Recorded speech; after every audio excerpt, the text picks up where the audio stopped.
श्री गौरव गोगोई।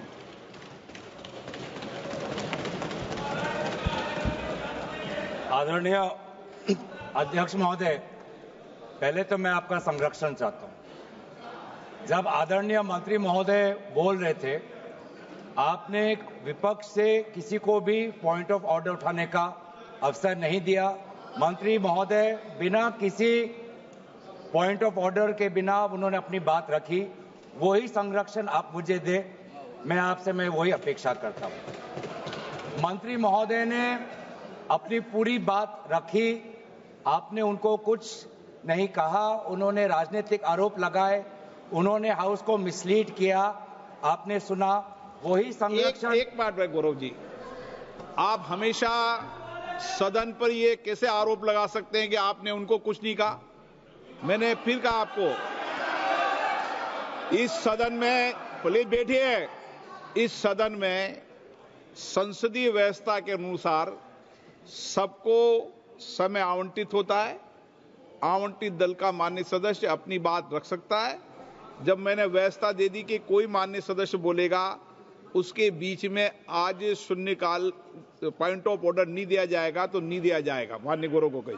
अध्यक्ष देखिए, शुरू हो गया सर। आप दे रहे अनुमति, आप अनुमति दे रहे हैं सर। आपने हमें अनुमति दी, आपने अनुमति दी हमें। एक मिनट बैठिए। हमारे सर, इन्होंने हम शांति से सुनेंगे। अरे सुनो ना, ये अपना भाषण देने से पहले इन्होंने मिसलीड किया बोला। आप सर, ये कोई तरीका? सर एक मिनट बैठिए। माननीय मंत्री जी, नहीं, एक मिनट बैठिए।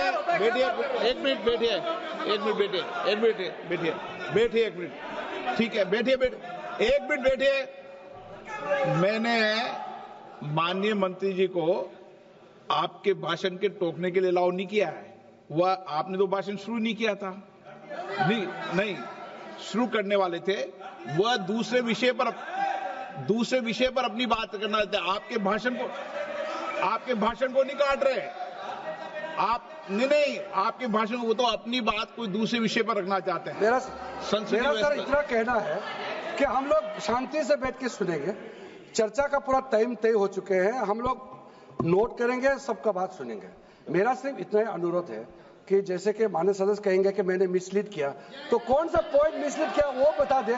ऐसे आप आरोप ना लगाए, मेरा यही कहना है। आप तर्क बताइए कहां मिसलीड हुआ पॉइंट। अध्यक्ष महोदय, जो इन्होंने 2013 यूपीए गवर्नमेंट के संदर्भ में कहा, पूरा का पूरा मिसलीडिंग है, झूठ है। और हम डिमांड करते हैं कि वो ऑथेंटिकेट करें। इसीलिए बार बार इन्होंने आरोप लगाए, बार बार इन्होंने भ्रम फैलाया। आप इसीलिए हम भी अपनी बात रखेंगे। कृपया आप भी सुनने का धैर्य रखिए। अध्यक्ष महोदय, मेरा भी सौभाग्य है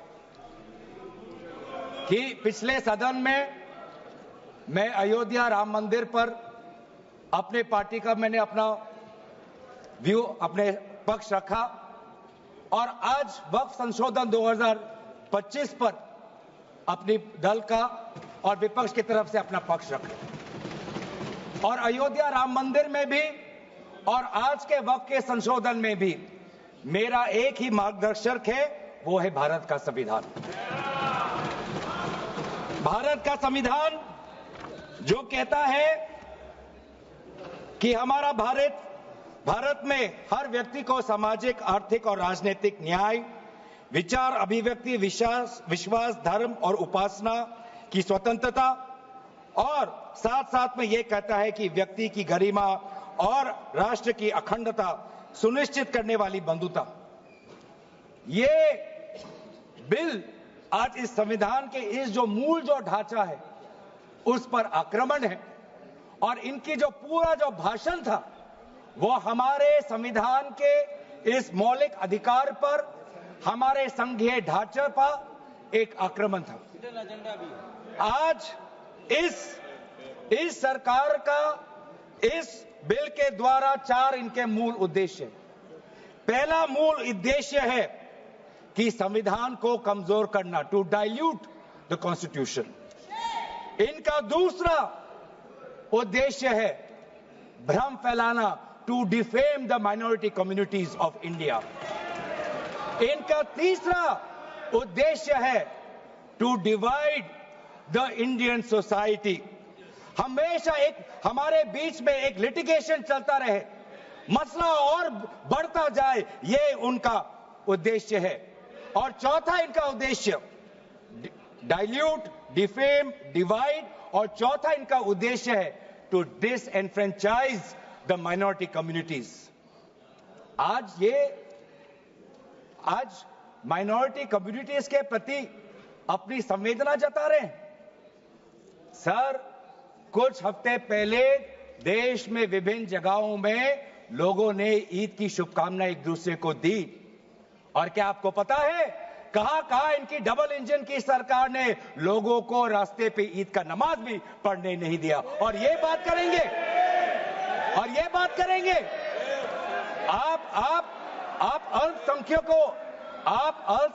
अल्पसंख्यकों के प्रति अपनी संवेदना जताते हैं। मैं पूछना चाहता हूं कि आपके लोकसभा में कितने एमपीज अल्पसंख्यक हैं? पहले उसका विवरण दीजिए और फिर हमें बताइए कि आपके दिल में कितना संवेदना है। सर, मेरा तो मैंने जिस दिन भी ये बिल इंट्रोड्यूस हुआ उस दिन भी आदरणीय मंत्री को मैंने सुना और आज भी मैंने उनको सुना। जिस दिन उन्होंने इंट्रोड्यूस किया उस दिन भी अगर आप उनका स्टेटमेंट पढ़े तो उन्होंने कहा कि इसको बिल लाने से पहले बहुत विस्तार रूप से इस बिल की लाने के लिए चर्चा हुई थी। सर, पूरा का पूरा मिसलीडिंग। 2023 में सर सरकार 24 में आई, ये खुद 24 के बीच में इन्होंने अपना बिल लाया। 23 सन के वर्ष में 4 बार माइनॉरिटी अफेयर्स कमेटी की बैठक हुई। मुंबई में हुई 13 जुलाई, दिल्ली में हुई 21 जुलाई को, लखनऊ में हुआ 24 जुलाई को, दिल्ली में 2 बार हुआ 20 सितंबर और 7 नवंबर को। मैं आदरणीय सरकार से दरखास्त करूंगा कि इन 5 सरकारी जो मीटिंग हुई मिनिस्ट्री ऑफ माइनॉरिटी अफेयर्स का, उनका मिनट्स टेबल पे रखे। एक भी मीटिंग में नया वक्फ अमेंडमेंट बिल चाहिए उसका जिक्र भी नहीं हुआ था। जिक्र भी नहीं हुआ। इनके मिनट्स हमारे पास, हमने देखे। जितने भी बार ministry of minority affairs meeting हुई, सब में वापसी पोर्टल को लेकर और विचार विमर्श हुआ था, लेकिन एक भी मीटिंग के माइन्यूट्स में एक भी स्टेटमेंट नहीं है कि हमें एक नया वक्फ अमेंडमेंट बिल चाहिए। तो मैं तो यही पूछना चाहता हूं कि अगर नवंबर 2023 तक मिनिस्ट्री ऑफ माइनॉरिटी अफेयर्स ने यह वाजे भी नहीं समझा कि नया एक बिल लाने की जरूरत है, मैं तो बस इतना ही पूछना चाहूंगा कि यह bill ministry of minority affairs ने बनाया या किसी और दूसरे विभाग ने बनाया? कहां से आया यह बिल? कहां से आया? सर, ये बात करते हैं कि ये संविधान के पक्ष में है। किस प्रकार से ये संविधान के विरोध में है, सर मैं बताना चाहूंगा। आर्टिकल, इसका जो क्लॉज 3RA है और 3R1 है। इसका 3RA क्या है सर? 3RA ये कहता है any person showing or demonstrating that he is practising Islam. देखिए सर, आज देश में अल्पसंख्यकों की ऐसी दशा हो गई कि आज सरकार को अपना धर्म का सर्टिफिकेट देना पड़ेगा। कितने दुख की बात है कि भारत, क्या बात कर रहे हो, हिंदू थोड़ी है। भारत एक सनातन धर्म का एक देश, 7000 पुराना, उससे भी पुराना ये देश, जिसमें हर धर्म और हर संस्कृति, हर परंपरा को हम सम्मान करते हैं। आज सरकार को ये हमें सर्टिफिकेट देना पड़ेगा कि हम किस धर्म को हम विश्वास रखते हैं। क्या ये दूसरे धर्मों से इस प्रकार का सर्टिफिकेट मांगेंगे कि आपका 5 साल हुआ या नहीं हुआ? ये सिर्फ इसी बिल में क्यों? ये संविधान के विरोध में नहीं है? ये आर्टिकल 26 के विरोध में नहीं है? सरकार क्यों धर्म के इस मामले में दखलंदाजी कर रही है कि आप इस धर्म का आप विश्वास करते हो कि नहीं हो, उसका पहले मुझे सर्टिफिकेट दो? ये किस प्रकार का न्याय बना रहे हैं? ये किस प्रकार का कानून हम बना रहे हैं? 3R1 क्या कहता है सर? इनका 3R1 जो आज इन्होंने हटा ही दिया है,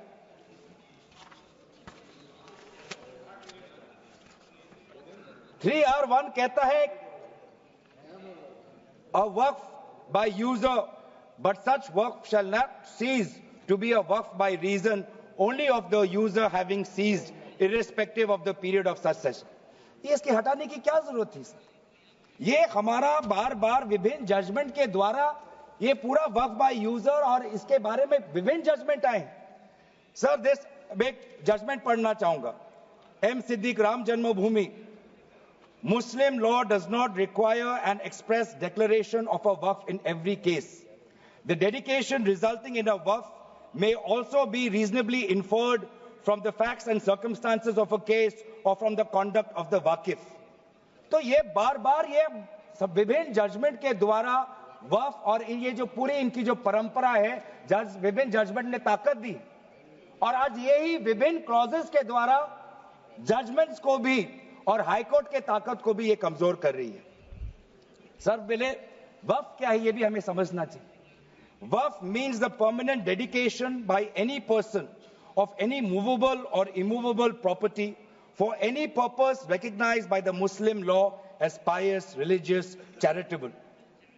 सर आज ये क्या कहना चाहते हैं कि वही व्यक्ति जो प्रैक्टिसिंग इस्लाम कर रहा है 5 साल के लिए वही आ सकता है, जो इनका 3RA है और जो सेक्शन 104 था। आज इन्होंने सेक्शन 104 हटाने के पक्ष में कहा, लेकिन सेक्शन 104 यही कहता है कि कोई भी व्यक्ति वक्फ कर सकता है। तो यही तो हमारा सेक्युलर नेचर है कि कोई भी व्यक्ति अब वक्फ कर सकता है।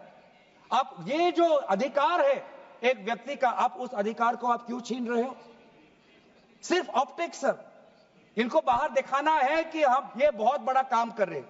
क्या इन्होंने कहा कि क्लॉज 9C में ये कहते हैं कि 2 महिला को हम ये इंक्लूजन कर रहे हैं? ये पहले भी था सर। अगर आप 1995 एक्ट पढ़े तो ये पहले भी था, उसमें ये भी था कि 2 से ज्यादा सदस्य महिला हो सकती थी। इन्होंने तो 2 पे ही कैप कर दिया। ये पहले से ही था, ये सिर्फ दिखावा। और इनका 3R4 में जो ये विशेष रूप से विडो, डिवोर्स वुमन और ऑर्फन की बात करते हैं, ये पहले भी था सर। ये पहले भी जो 3R है जिसमें वेलफेयर की उल्लेख है, उस वेलफेयर एंड अदर पर्पसेस में window, divorce woman and orphan पहले से ही उसमें समा जाता है। लेकिन इनको भ्रम फैलाना है, इनको भ्रम फैलाना है कि वर्तमान का जो एक्ट है वो महिलाओं के खिलाफ है। इनको भ्रम फैलाना है कि वर्तमान में महिलाओं को कोई भूमिका नहीं मिलती, ये इनका काम है। लेकिन कानून में सर पहले से ही ये सारे प्रावधान है, वो चाहे किसी विधवा का संरक्षण हो या महिलाओं को और समर्थन देना हो। सर रिफॉर्म की बात करते हैं सर, इनका क्लॉज 33 में जो रेवेन्यू आना चाहिए वो रेवेन्यू उन्होंने घटा दिया। पहले 7% का एक रेवेन्यू फॉर वक्फ बोर्ड आता था, आज इन्होंने 5% कर दिया, गिरा दिया। क्यों गिराया? क्या आप नहीं चाहते कि वक्फ बोर्ड और अच्छी तरीके से चले? आप नहीं चाहते कि उसमें नई टेक्नोलॉजी आए? अगर कहीं खामियां हुई भी है, माना कि कोई भी कानून इस देश का, कोई भी कानून परफेक्ट नहीं है, कोई भी कानून परफेक्ट नहीं है, माना कहीं कहीं प्रदेशों में खामियां हैं, वो चाहे केरल में हो, आंध्रा में हो, कर्नाटक में हो, पंजाब में हो, दिल्ली में हो। लेकिन सर आप चाहते हैं कि वो वक्फ बोर्ड, वक्फ ट्राइब्यूनल और अच्छी तरीके से चले, और ये चाहते हैं कि वक्फ बोर्ड वो और कमजोर हो, और इसीलिए जो रेवेन्यू वाला क्लॉज है 7% से 5% इन्होंने घटा दिया। मेरा सुझाव, हमारे तरफ से ये सुझाव है कि 7% से 5% घटाने के बजाय आप 7% से 11% और इस रेवेन्यू को और इंक्रीज करिए। आज ये बात करते हैं कि ये रिफॉर्म्स ला रहे हैं। क्लॉज 26 पढ़िए sir, section 52A, section 52 clause 26। Clause 26 में क्या लिखा है? In section 52A of the principal act in subsection 1 for the words rigorous imprisonment the words imprisonment shall be substituted। Dilute कर रहे हैं सर। पेरेंट एक्ट बोलता था कि रिगरस इंप्रिजनमेंट हो, और अगर आप बार बार ये कह रहे हैं कि फलाना हो रहा है, धमकाना हो रहा है, तो आप इसको क्लॉज को क्यों कमजोर कर रहे हैं? सिर्फ भ्रम फैलाना है सर। मंशा इनकी कहीं और है।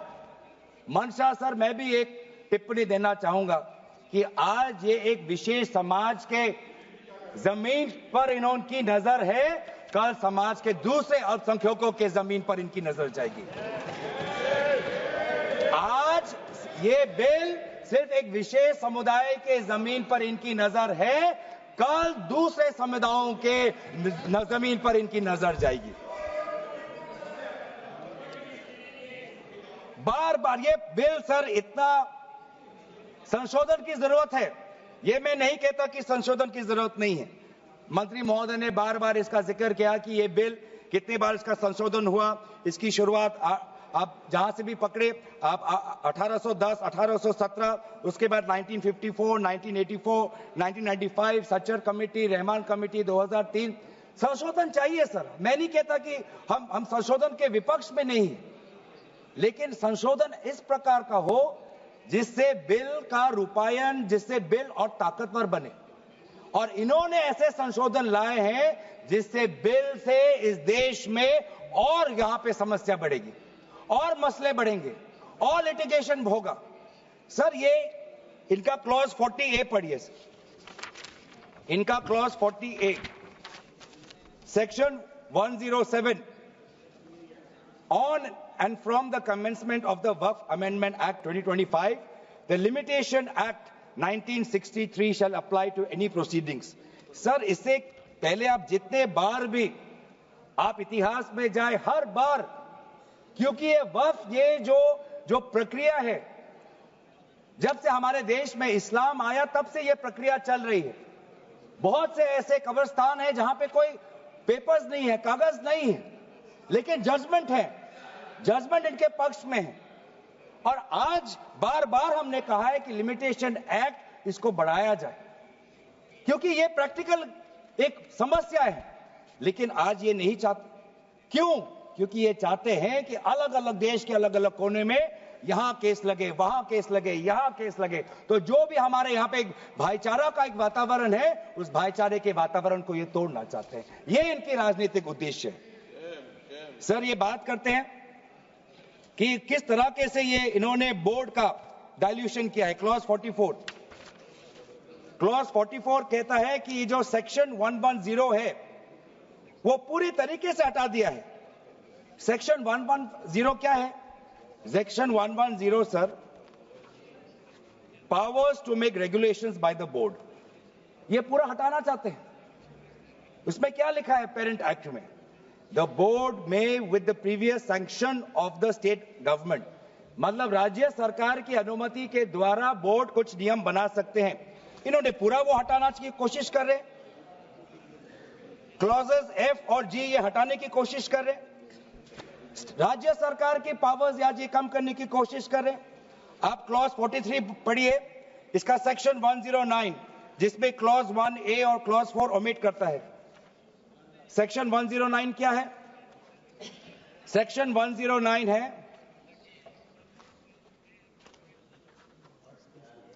Power to make rules, the power of the state government to make rules. इसमें भी आप ये कटौती लाने की कोशिश कर रहे हैं। क्लॉज 1A, क्लॉज 1A क्या कहता है? Other particulars which the report of the survey commissioner में कंटेन अंडर क्लॉज F। इसमें स्टेट गवर्नमेंट सर्वे कमिश्नर के पक्ष में कुछ नियम बना सकता है, वो पावर आप हटा रहे हैं। Clause 4, the manner of election of members of the board by means of a single vote. आप ये हटा रहे हैं, इलेक्शन की प्रक्रिया आप हटाना चाहते हैं और आप रिफॉर्म की बात करते हैं। सर आप ये देखिए 83(9) आज बार बार ये एक भ्रम फैलाया जा रहा है कि हाईकोर्ट का कोई भूमिका नहीं है। एक भ्रम फैलाया जा रहा है कि जो वक्फ का जो ये एक ट्राइब्यूनल का जो ऑर्डर आता है वही है, उसके बाद हाईकोर्ट पावरलेस है। ऐसी बात नहीं है। आप पेरेंट एक्ट पढ़िए, आप पेरेंट एक्ट में अगर सेक्शन 83 पढ़ेंगे, पेरेंट एक्ट में सेक्शन 83(9) उसके बाद क्या लिखा गया है? Provided that a high court में on its own motion or on the application of the board or any person aggrieved call for and examine the records relating to any dispute and may confirm or reverse the decision. ये power high court में parent act में है ही 2013 के संशोधन के बाद। तो क्यों बार बार आप ऐसा एक भ्रम फैला रहे हैं कि हाई कोर्ट का कोई रोल नहीं है? अगर कहीं अन्याय हुआ है, अगर कहीं अन्याय हुआ है, चाहे दक्षिण में हो, उत्तर में हो, उत्तर पूर्वांचल में हो, पश्चिम में हो, तो सेंट्रल गवर्नमेंट के पास वो पावर्स हैं। सेंट्रल गवर्नमेंट के पास under section 97 of the parent act आपके पास पावर है कि कहीं अगर नाइंसाफी हो तो आपके पास सेक्शन 97 के द्वारा आप स्टेट बोर्ड को आप डायरेक्शन दे सकते हो। मैं पढ़ूं 97।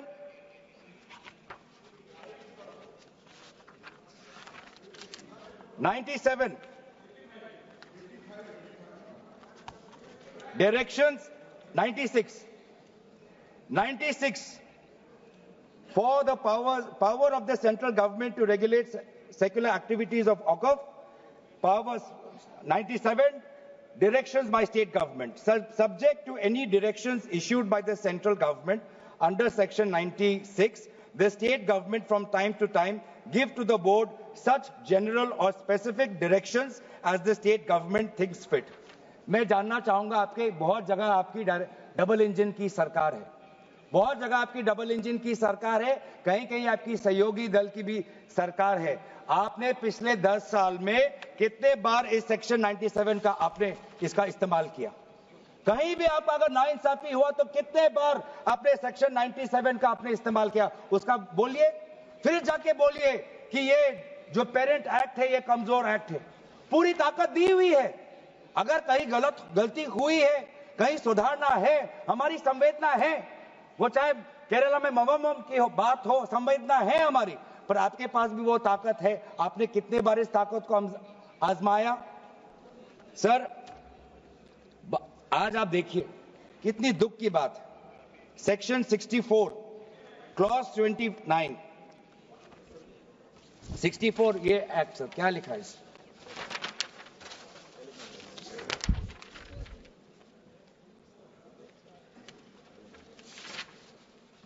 इसमें क्या लिखा है? न्यू एक्ट में section clause number 29L, clause number 29L में लिखा है कि अगर is a member of any association which has been declared unlawful under the Unlawful Activities Prevention Act 1967, आप आपने लाए, ठीक है, आप कहीं रिग्रेस प्रेजेंटमेंट को उसको सिंप्लीफाई करके प्रेजेंटमेंट लाना चाहते हैं और कहीं आप यूआपा का संशोधन लाना चाहते हैं, आपका हक है। आप बस हमें इतना बताएं कि और कौन से स्टेट बोर्ड या और कौन से धार्मिक बोर्ड में आपने ये यूआपा का प्रोविजन आप लाने वाले हैं, या सिर्फ ये इसी बिल में है, या सिर्फ इसी बिल में है, या दूसरे में भी जो चैरिटेबल एक्ट्स हैं विभिन्न धर्मों के, विभिन्न स्टेट्स के, क्या उसमें भी यूआपा एक्ट आएगा या सिर्फ इसमें? क्या संदेश देना चाहते हैं? किस कौम को आप भ्रमित करना चाहते हैं?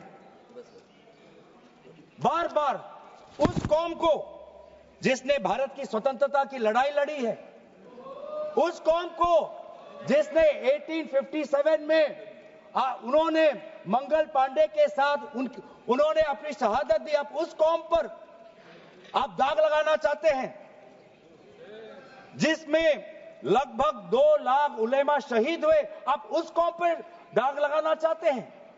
जिन्होंने भारत छोड़ो आंदोलन में हमारा साथ दिया, अब उस कौम पर आप दाग लगाना चाहते हैं। जिन्होंने 6 अप्रैल 1930 में दांडी मार्च का सपोर्ट किया, अब उस कौम पर आप दाग लगाना चाहते हैं। जिन्होंने 1926 में ब्रिटिश के डिवाइड एंड रूल को खंडन किया, अब उस कौम पर आप दाग लगाना चाहते हैं। जिन्होंने मौलाना हुसैन अहमद मदानी ने 1924 में कंप्लीट इंडिपेंडेंस की मांग की,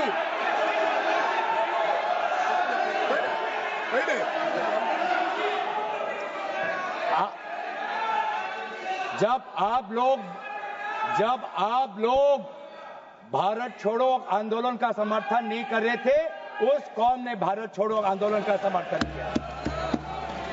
जब आप लोग अंग्रेजों को मर्सी पिटीशन लिख रहे थे, वो माल्टा में 3 साल और इजिप्ट में उन्होंने शहादत दी।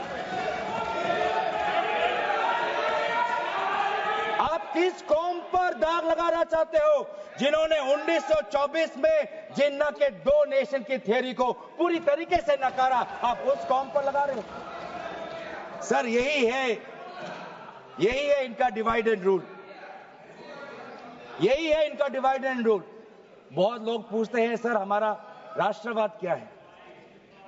सर हमारा राष्ट्रवाद, nationalism for us is being United in our shared love for our Bharat Mata and the mutual respect for her culture, language, dress, food and religion. It is the love for our national flag, the Tiringa, जिसकी सम्मान आपने नहीं की थी. It is the sacrifice of the Indian freedom movement, जिसमें आपने भाग नहीं लिया. It is our thirst for knowledge, to seek excellence with limited resources, to be creative, to have the courage, to acknowledge the injustice of the past and have the wisdom to build new bridges. ये है हमारा राष्ट्रवाद और ये राष्ट्रवाद आज हमारे संविधान में उल्लेखित है. तो सर बार बार ये सरकार कहती है ये माइनॉरिटीज के पक्ष में है, लेकिन जब अमेरिका से माइनॉरिटी कमीशन का रिपोर्ट आता है कि माइनॉरिटीज के साथ नाइंसाफी होती है तो इनको दुख होता है. जब यूएस का रिलीजियस कमीशन का रिपोर्ट आता है तब इनको दुख होता है. सर बार बार ये जो ऑप्टिक्स की बात कर रहे हैं, ये क्लॉज 42 सेक्शन 108A इन्होंने डिलीट कर दिया है. ये कहते हैं कि कैसे ओवरराइडिंग प्रिंसिपल कैसे आ सकता है. मंत्री महोदय को ओवरराइडिंग प्रिंसिपल से आपत्ति है. पहले सबके लिए सेक्शन 108 क्या है सर पढ़ लेते हैं. आपके लिए भी है, हम तो जेपीसी में थे.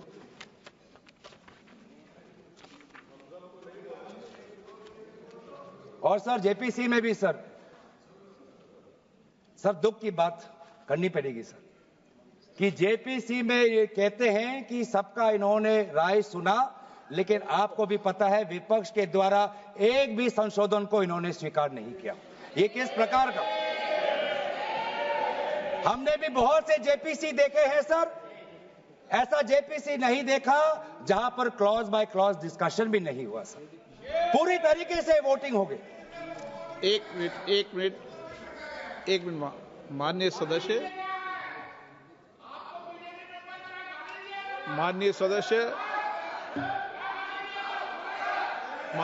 इतना ध्यान रखें कि जेपीसी भी संसद का भाग होती है, इसलिए उसका भी ध्यान रखें.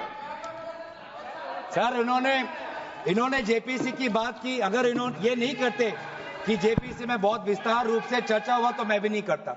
इन्होंने उल्लेख किया इसलिए मैं करना चाहता हूं.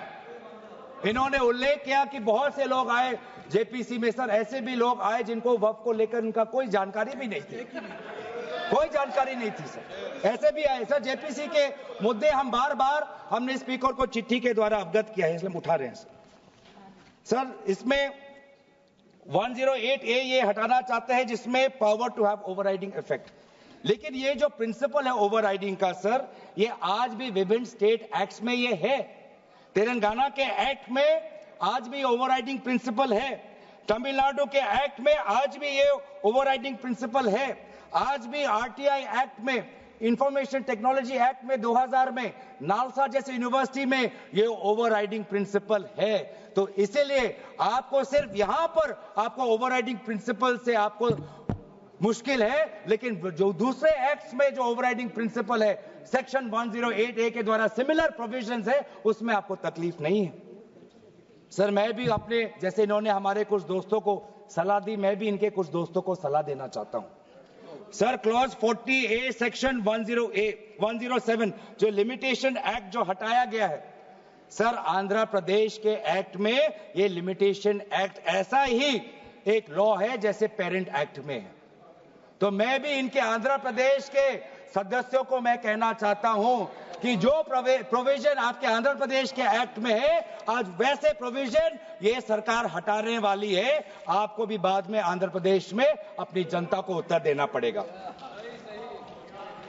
तेलंगाना और तमिलनाडु में हमने बात रखी है सर, तो मैं बार बार मैं कहना चाहूंगा सर, हमें संशोधन से कोई हमें परे नहीं है, लेकिन संशोधन ऐसा हो जो हमें मदद करे। आज डिजिटाइजेशन की बात करते हैं। आज से 15 वर्ष पहले वामिस एक डिजिटल पोर्टल हमने खोल दिया है। अब ये देखिए सर सरकार की कैसी ये इनकी काम है। डिजिटाइजेशन फिलहाल अभी चल रहा है, डिजिटाइजेशन हो रहा है, पर माना कि डिजिटाइजेशन वामिस में कुछ खामियां हैं, उसको वामसी में, तो आप उसको ठीक करिए। आप 10 साल से क्या कर रहे थे? आप 10 साल से आप वामसी क्यों ठीक नहीं कर पा रहे? आप वो काम तो नहीं कर पा रहे, अब आप एक दूसरा नियम बना रहे हैं कि दोबारा आप एक नए पोर्टल पे अपने रिकॉर्ड्स आप अपलोड करिए। सर कितने बार हम इस सरकार को अपना कागज दिखाएं? वामसी का अगर इनका काम अधूरा है तो उसको ये काम संपूर्ण करे। अब लेकिन नहीं, इनका काम उद्देश्य यही है कि देश में मसला और बढ़े, और इसलिए आज इस बिल के विरोध में है। ये बिल हमारे देश की अखंडता, ये बिल हमारे संवैधानिक मूल्य, ये देश हमारे अल्पसंख्यकों की सम्मान, ये देश हमारे अमन शांति और सदन और जेपीसी में जिस प्रकार से विचार होना चाहिए था उस सब के विरोध में है। और इसलिए आज पूरा इंडिया अलायंस आज इस बिल के विपक्ष में खड़ा हुआ है। और यही बात कहते हुए मैं अपनी वाणी को समाप्त देता हूं। धन्यवाद, शुक्रिया। श्री